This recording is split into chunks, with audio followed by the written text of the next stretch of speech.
Então, fala galera, tudo beleza com vocês? Tudo certo? Então eu tô aqui para fazer esse vídeo, tá? O primeiro vídeo de React que eu vou fazer a respeito de uma fala aí, de um trecho da entrevista que o Volodymyr Zelensky, né, presidente da Ucrânia, fez pro Luciano Huck, tá? Nessa entrevista ele tá criticando ali a posição brasileira diante do conflito entre a Rússia e a Ucrânia. Tá? Então vamos, se vocês ainda não se inscreveram no canal, se inscrevam, deixem seu like, compartilhem, tá? Depois também vocês podem pedir sugestões de reacts de outros noticiários ou vídeos de outros canais, tá? Que se eu achar pertinente eu faço, beleza? Então vamos rapidinho ali pro vídeo para eu poder comentar, fazer aí as minhas reações. Eu vou pausando o vídeo à medida que eu for comentando, tá? An important leader in the global south. Yes. What is your message to Brazil? The message that you want to spread? Message to Lula, message to Brazil, to my people. I had meeting with President Lula. I saw that he understood me because we had very good dialogue, really good.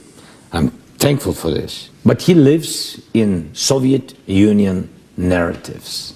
And he thinks about Russia like today's Soviet Union Russia. And that's why it's so difficult that Putin's narratives have so big influence. And my question is, China, what do you think? This is democracy. Democratic country, no. But it's not, good or bad for them. This is their decision. They are not democratic country. And what about Iran? They are not democratic country. And what about North Korea? They are not democratic country. So what Brazil does in this company? So I can't understand this circle of countries. I can't understand the big democratic country, Brazil, what Brazil is doing there. It's normal when you have economical... Tá, beleza. Então aqui primeiro recorte aí que eu comento aí da fala dele, né, que é bastante problemático, é a forma como ele vê a geopolítica mundial, né, ou seja, as relações de poder entre os países, né, as relações políticas. Porque ele vê como se fosse uma espécie de filme da Marvel, né, de Hollywood, ali do cinema, né? Nós temos os heróis e os vilões, né? Então nós temos um grupo de países que são mocinhos, que são defensores da democracia, da liberdade, bonzinhos, pacíficos, e nós temos outro grupo de países que são maus, que são cruéis, que são ditaduras, enfim, tá? Especialmente se esses países contestarem a ordem desse ocidente bonzinho e democrático, né?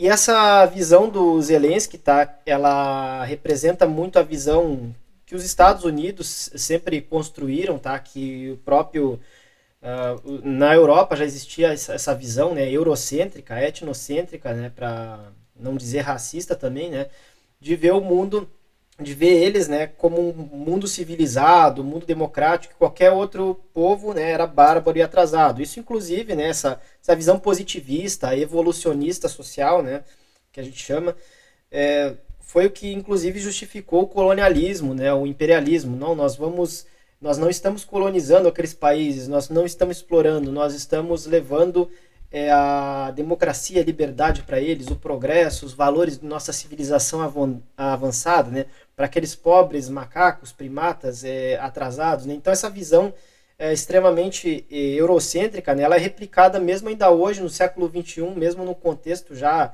pós-colonização, né, que passou todo aquele período, né?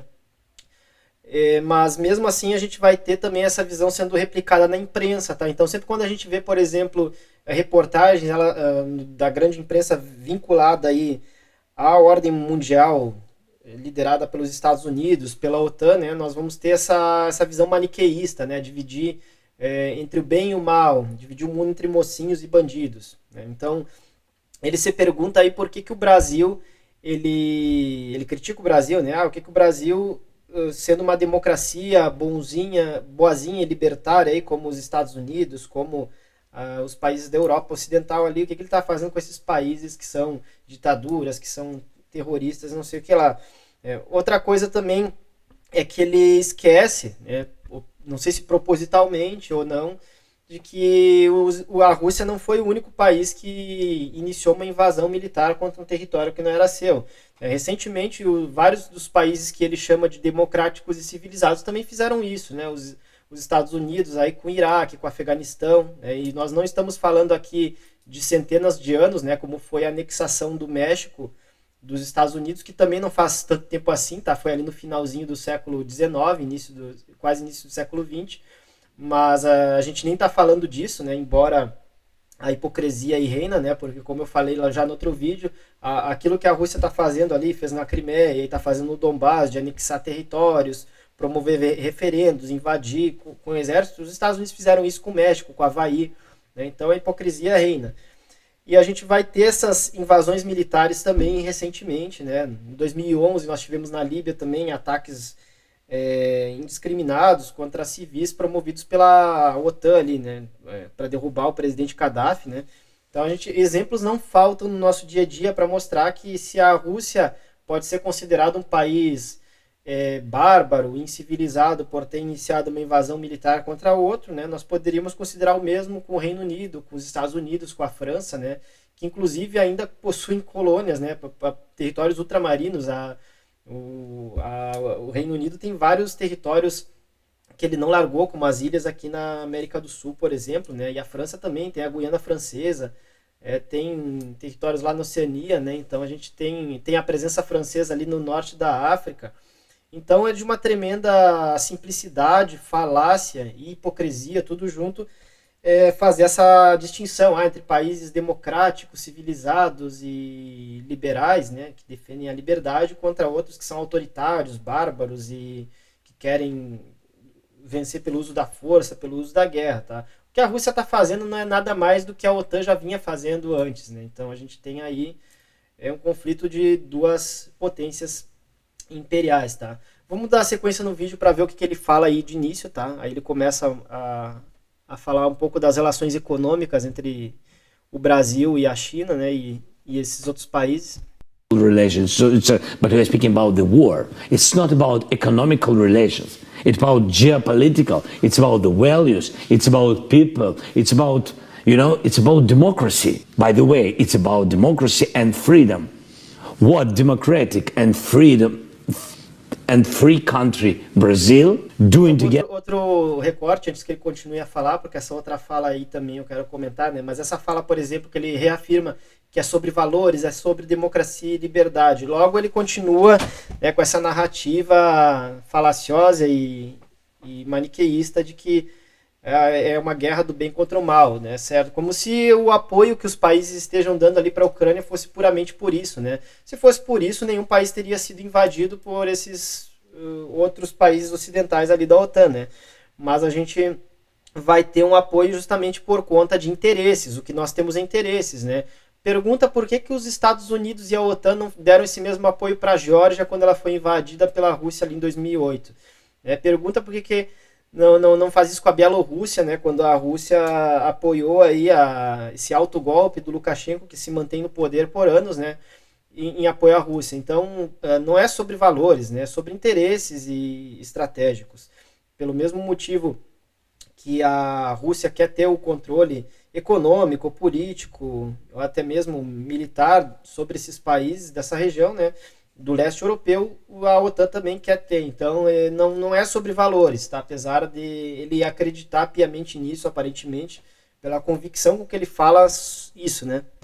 Together with the countries which respect another values. And the answer is, what do you think? What Brazil people and what President Lula thinks? Who will eat these three countries? Brazil. Or Brazil will ковтнути, як сказати? Engolir. Who will engolir? Brazil, these three allies, or they will do it?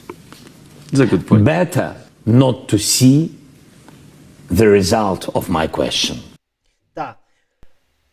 Dois problemas também na fala aí dele, né? O primeiro lá atrás, né? Lá no início, que eu esqueci de comentar também, ele fala que o Lula vê a Rússia, né? O Lula e alguns líderes ou pessoas no mundo veem a Rússia como uma nova União Soviética, né? O que não é verdade, ninguém nunca sinalizou isso, né?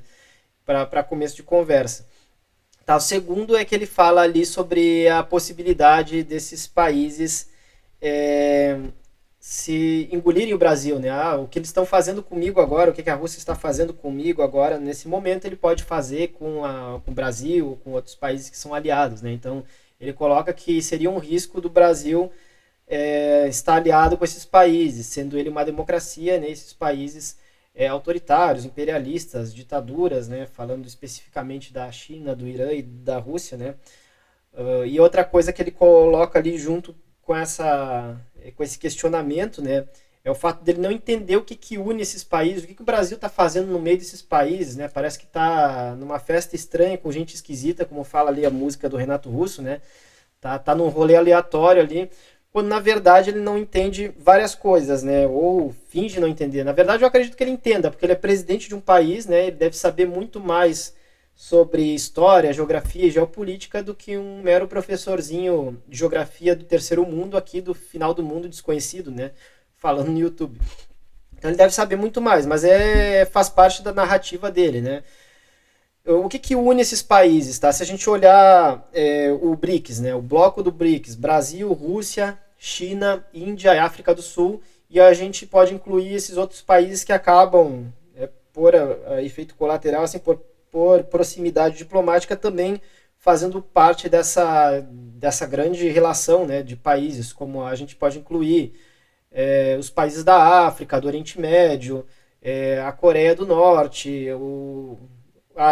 enfim, vários outros países que fazem parte do que a gente chama de Sul Global. O que a gente tem em comum?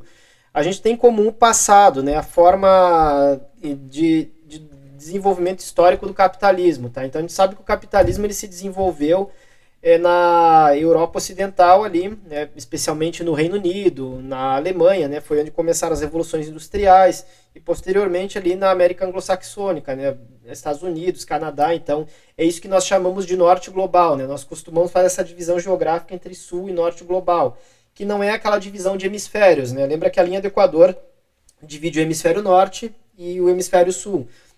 Só que quando nós falamos em Norte Global, nós não estamos falando na divisão geográfica da linha do Equador, nós estamos falando uma divisão geopolítica mesmo, de países onde o capitalismo começou, se desenvolveu, foram países que majoritariamente foram colonialistas, imperialistas, acumularam riquezas, né, dominaram outros países. Foi onde a Revolução Industrial se desenvolveu primeiro, tá? Então, os demais países que a gente chama de Sul Global foi onde nós tivemos uma industrialização tardia, compuseram a periferia do capitalismo, um capitalismo tardio, atrasado. A grande maioria foram colônias, né? Foram exploradas, tiveram seus recursos naturais e humanos muito explorados por os países do Norte Global, tá? Então, apesar de nós termos grandes diferenças com a China e com a Rússia, por exemplo, nosso sistema político é muito diferente da China e da Rússia, nosso povo, nossa cultura, né, é muito diferente. A Rússia mesmo, ela tem várias culturas, igual aqui no Brasil. Nós temos culturas regionais, é um país continental, a Rússia também,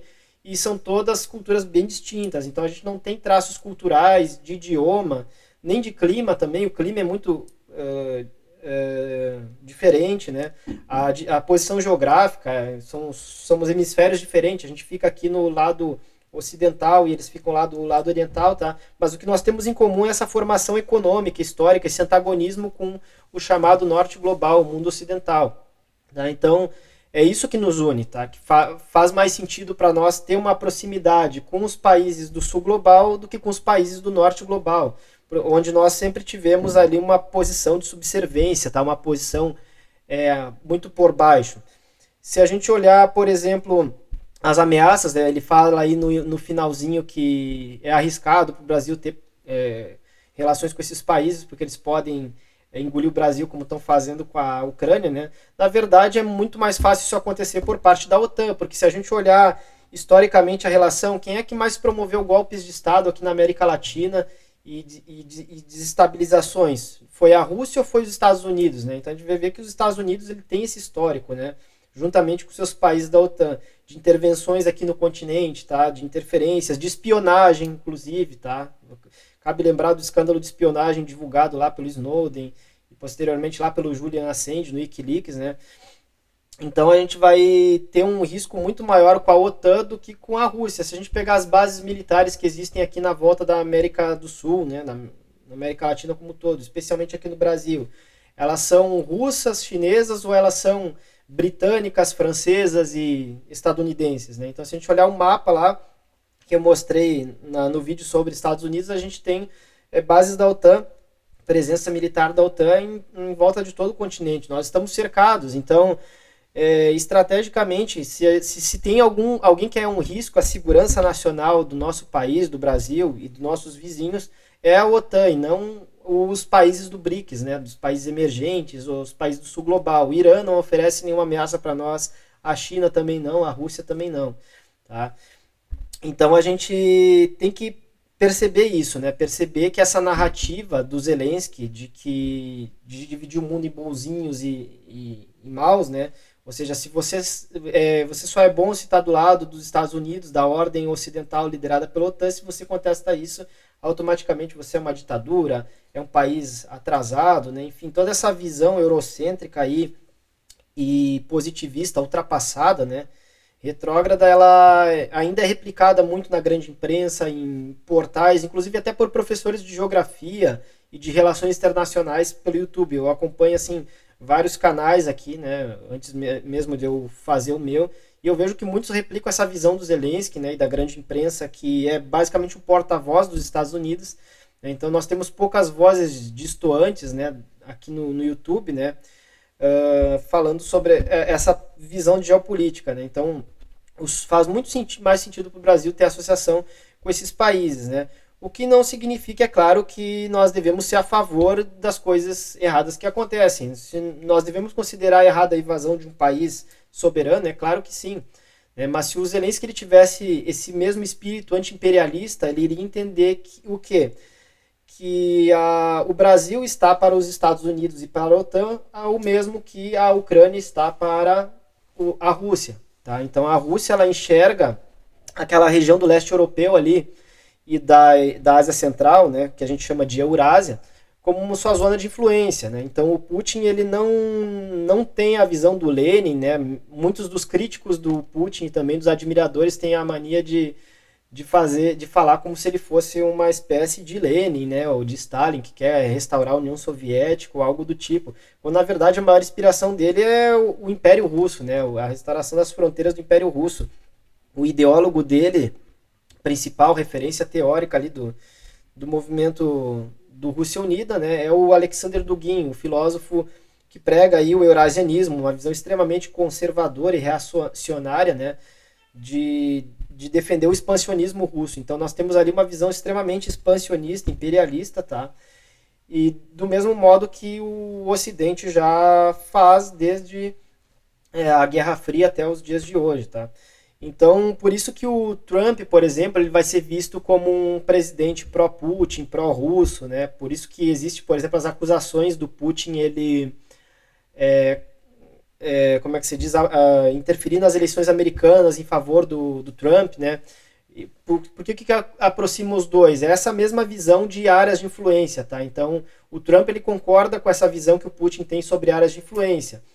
Historicamente, os Estados Unidos têm a chamada doutrina Monroe, que vê a América Latina como uma zona de influência americana. Então, assim como o Putin, né, e o seu atual governo vem e corroboram com essa visão da Eurásia, que inclui ali a Ucrânia também como sua área de influência, onde eles têm o direito de ter o controle político, econômico, né, militar, uma influência, o Trump e aqueles que formulam a política externa dele também vão ter essa visão de que a América Latina é a sua zona de influência, né, a zona de influência dos Estados Unidos, é um local de reservas de muitos recursos naturais, né, bem evidente aqui na Amazônia. Então a gente vai ter isso também aproximando eles. Então, por isso que o Trump fala muito, nós vamos acabar com a guerra na Ucrânia, né? Sinalizando que vai deixar de apoiar a Ucrânia, de que vai provavelmente até ceder territórios aí da Ucrânia para a Rússia, né?